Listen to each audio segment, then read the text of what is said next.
Some people come out and say, Lord, I want to break the family yoke in my family. I want to break poverty. Brother, sister, to break poverty, forgive me to say this, to break poverty is actually, I believe, in my own little understanding and by the grace of God and by the mercy of God, is the easiest thing to break. It seems like it's hard, but the moment you refuse to be poor, transfer that poverty to someone else. God forbid you will never be poor. Come, let me do an example. Never be poor. You will never be poor. You will always be wealthy. Money will never lack from you. Now see, if I'm poor, God forbid, and this guy is richer than me. You know, even in poverty, they have people that are poorer, and they have poorest. So if you are the poorest, and this guy is like poor, and you know, there are some people that are poor in their family that every other village, even the poor people in the village, pity for them. Oh yeah, oh yes, I know, I'm telling you. So if you said no, I won't be poor, the first thing to do is to, if you have rejected it, transfer the poverty out of you. You see, people always give you. Stop receiving from them. Give them.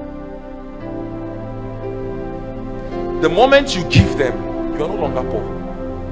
Them that are receiving are now poor. You have not just changed it in your mindset, you have changed it in the physical realm. Even the spirit realm will obey it. People that are poor are people that always want to receive. They never want to give. They believe that they are poor, so because they are poor, they should be given to.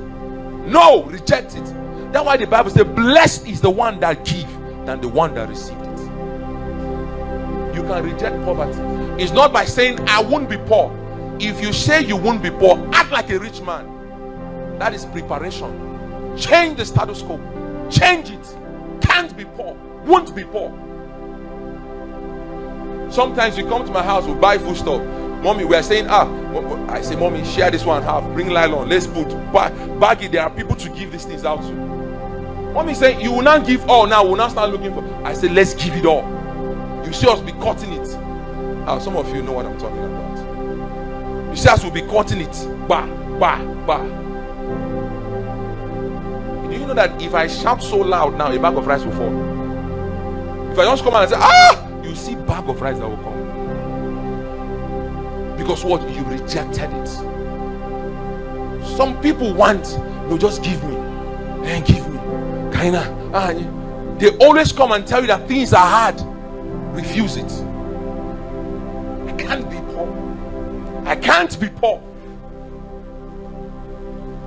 Am I saying that when people give you something you should reject? No. When people give you, when you receive 1,000 from them, take out of that one, take 400 naira, give to someone else. Let someone else be poorer, not you. But if you keep swallowing it, you will be the last blood. Others will rise, you will be the last blood. You can break poverty. Any family can. Any family that is still poor wants to be poor. If there is no cause in the family, that person chooses to be poor. I'm telling you, they want to be poor. And my wife is a simple thing. Now they make and look like it is hard to break out of it. You change them. Do you know why the rich are always rich? They never stop giving. A rich man will just come now and send 10 persons to school. Do you know that is business? If the 10 of them became great, do you think they'll forget that man? Out of the 10, 2 will remember him.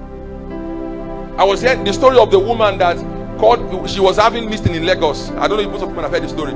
Every time she will call people and preach to them about giving. She will lodge them in a hotel.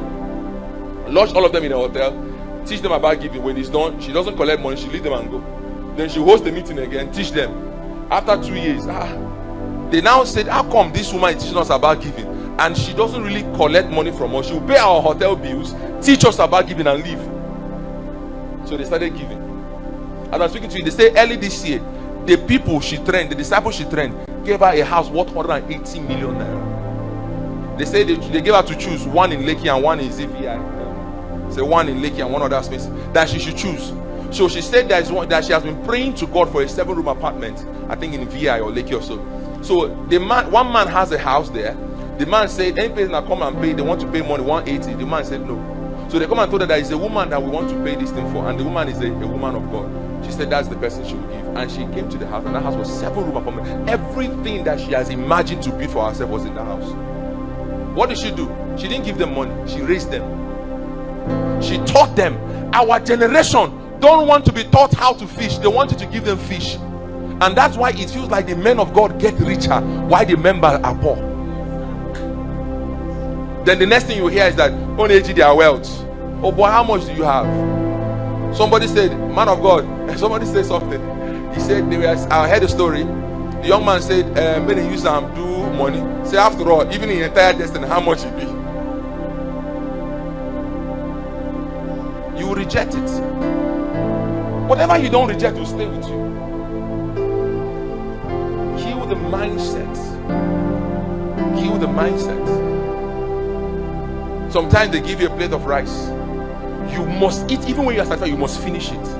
Boy, that is poverty mentality. I'm telling you the gospel truth, you don't know it. Even the Bible told you how to eat.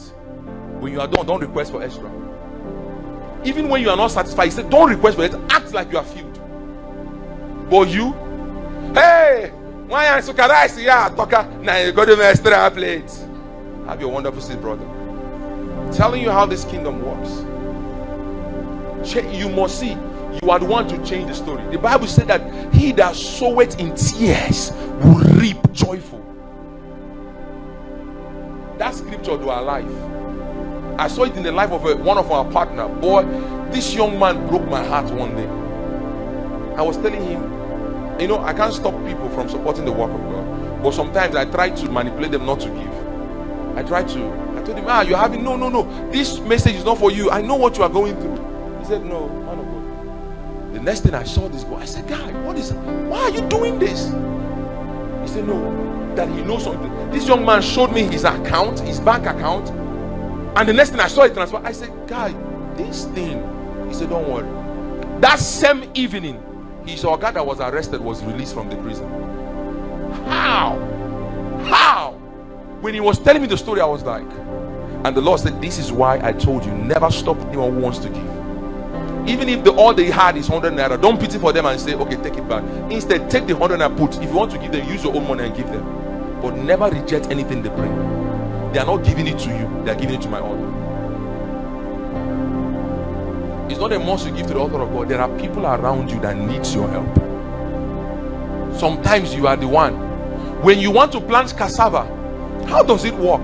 The first thing you must do is to plant it on the soil. Is that correct? When you plant it on the soil, you don't just go and sit down and say it will harvest. No, because you might come, the bird might have fed on it. I used to plant corn. I have a big farmland, so I know what it means. Sometimes you plant corn. That's why you plant corn in twos. If you're a farmer, it's two. You put here and put here. Out of that two, only one they always grow. There's one small animal that always feed on corn. You just come and this squirrel, just come and take it. So you will now start. You will have to come to the farm and put that physics, so that if he perceives it, you will not come there. When God was teaching me farming, I didn't know he was teaching me life. He said, Emeka, now you've put it. How much did you spend? I told him. He said, now wait. The woman that takes care of my farm will just come. Say, Ogani, we need to clear the weeds. He said, and that money. He said, people that used to work, all those Abakaleke people now, it's 225 for one person. I said, how many people need to clear it? He said, 4 persons. I said, that's a lot of money now. That's 10K now. You uncle, and why am I paying you money now? Help her clean. He said, no, she's pregnant. Oh, you will spend the money. If you want that corn to do well, you will clear the weed, or else the weed will eat from the nutrient of that corn. That is the waiting. So while you are waiting, you're not sitting down living a sinful life. You're not sitting down gossiping. You are waiting. Every time you come to check, Father, remember, we talked about a deal. That is weeding. Changeable God. Father, how far now? When I have to Charlie go now. Okay, I remember. The next week, Father, what you are doing is weeding. You are waiting. But while you are waiting, you are doing something. Then you want it to be faster. You add more prayer, add fasting. That is like fertilizer and manure. So if it is supposed to come out in 3 months, it will come out in 2.5 months. But remember, there must be a season. You can't plant today and harvest today. No. Sun will happen, rain will happen, weather will happen, climate will take place, everything, photosynthesis will take place. Because the absence of sun means the absence of growth. I see my agric. I didn't waste my agric. Even while I was in school, I don't know what you are talking about agric. But when I begin to read the Bible, God brought me to that agric. Students, don't dodge from any class. If you don't meet it now, you meet it in future when God is calling you.